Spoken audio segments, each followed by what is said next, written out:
Bonsoir à tous. Aujourd'hui, lundi 30 janvier 2023, bienvenue sur ces flashs d'informations sur Malikounda Show.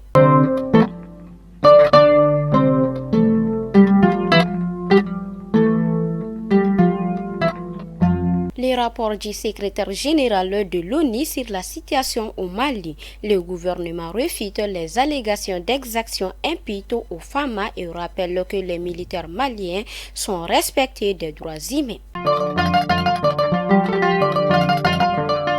Les 72 membres de la commission chargée de la finalisation du projet de la nouvelle constitution du Mali sont connus. Ils ont 15 jours pour réaliser le projet final de la nouvelle loi fondamentale du Mali.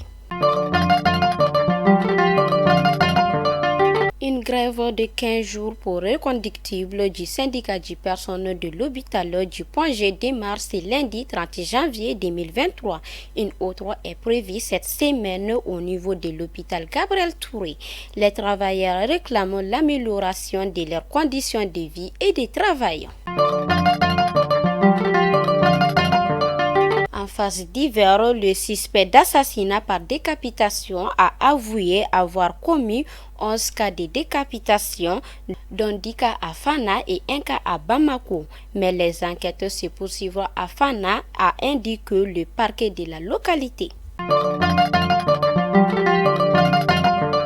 Et enfin, nous clôturons ces flashs en partant à Bandiagara. Un mort et des animaux emportés, c'est le bilan d'une attaque le dimanche 29 janvier 2023 dans le village de Teli, cerclé de Bandiagara. Le même jour, vers 22h, une autre personne a été tuée à Warampa, cerclé de vacances par des hommes armés non identifiés. Les autorités locales indiquent que ces incidents provoquent un déplacement des populations et aggravent l'insécurité alimentaire dans la zone. Restons toujours dans la même localité. 8 otages ont été libérés le vendredi 27 janvier 2023 à Bandiagara. Un règlement obtenu grâce à l'implication de la société civile a indiqué le chef exécutif régional. Fidèles abonnés de Malikounda Show, c'était l'information du jour et à demain, Inch'Allah.